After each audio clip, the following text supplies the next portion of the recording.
കുറഞ്ഞ ചെലവിൽ അത്യാധുനിക ആരോഗ്യ പരിരക്ഷ. MCS hospital, Muvattupuzha. മൂവാറ്റുപുഴ ആശ്രമം ടോപ്പിൽ നിന്നും മൂവാറ്റുപുഴ പുനലൂർ സ്റ്റേറ്റ് ഹൈവേയിലേക്ക് കണക്ട് ചെയ്യുന്ന ലിങ്ക് റോഡിനായുള്ള സ്ഥലം ഏറ്റെടുത്തു. വാർഡ് കൗൺസിലർ ജോയ്സ് മേരി ആന്റണിയുടെ ഇടപെടലിനെ തുടർന്നാണ് സ്ഥലം ഏറ്റെടുത്തത്. നഗരസഭാ ചെയർമാൻ PP എൽദോസ് പരിസരവാസികളിൽ നിന്നും രേഖകൾ ഏറ്റുവാങ്ങി. മൂവാറ്റുപുഴ ആശ്രമം ടോപ്പിൽ നിന്നും മൂവാറ്റുപുഴ പുനലൂർ സ്റ്റേറ്റ് ഹൈവേയിലേക്ക് കണക്ട് ചെയ്യുന്ന ലിങ്ക് റോഡിനുള്ള സ്ഥലം ഏറ്റെടുത്തു.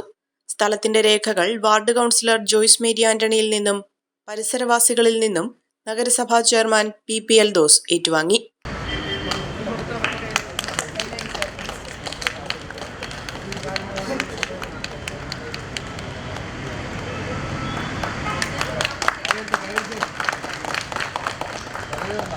ഒരു പ്രദേശത്തിൻ്റെ സമഗ്രമായ പുരോഗതിയെ അടിസ്ഥാനപ്പെടുത്തി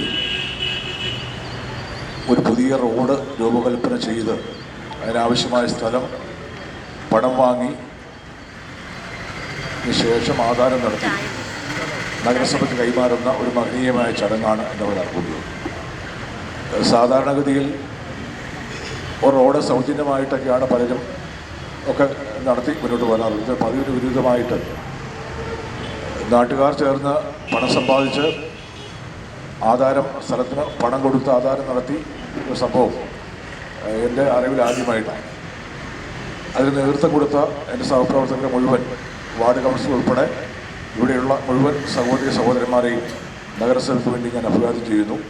ജോയ്സ് മേരി ആന്റണിയുടെ നേതൃത്വത്തിൽ പരിസരവാസികളിൽ നിന്നും 9 ലക്ഷം രൂപയോളം സ്വരൂപിച്ച് സ്ഥലമുടമയ്ക്ക് നൽകി. ബാക്കിയുള്ള സ്ഥലം പരിസരവാസികൾ തന്നെ സൗജന്യമായി വിട്ടു നൽകി.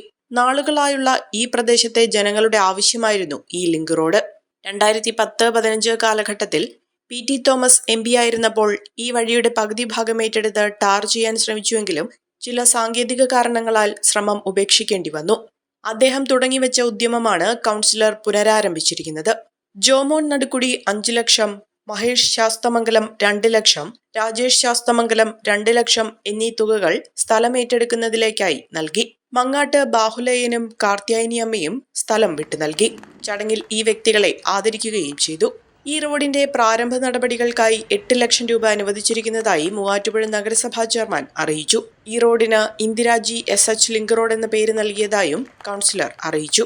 പ്രൈവറ്റ് ബസ് സ്റ്റാൻഡിൽ വെച്ച് നടന്ന ചടങ്ങിൽ നഗരസഭാ വൈസ് ചെയർപേഴ്സൺ സിനി ബിജു, വികസനകാര്യ standing committee chairman Aji Mundattu, ആരോഗ്യകാര്യ standing committee chairman Abdul Salam, CPI area committee മെമ്പറും കൗൺസിലറുമായ Radhakrishnan, advocate N Ramesh, Cherian Mathekkal, Wilson Pathupara, Saji Chathankandam, Sabura BV, കൗൺസിലർമാരായ ജിനു മടേക്കൽ, അസം ബീഗം, അമൽ ബാബു, ലൈല ഹനീഫ തുടങ്ങിയവർ പങ്കെടുത്തു. വിദേശ പഠനത്തിനായി ലാംഗ്വേജ് സ്കോർ നേടാൻ ഒരുങ്ങുമ്പോൾ ഇനിയെല്ലാം quick and easy with PTE training from mentor academy. ഇപ്പോൾ കൂടുതൽ രാജ്യങ്ങളിൽ എല്ലാ പ്രമുഖ യൂണിവേഴ്സിറ്റികളും ആക്സെപ്റ്റ് ചെയ്യുന്നു.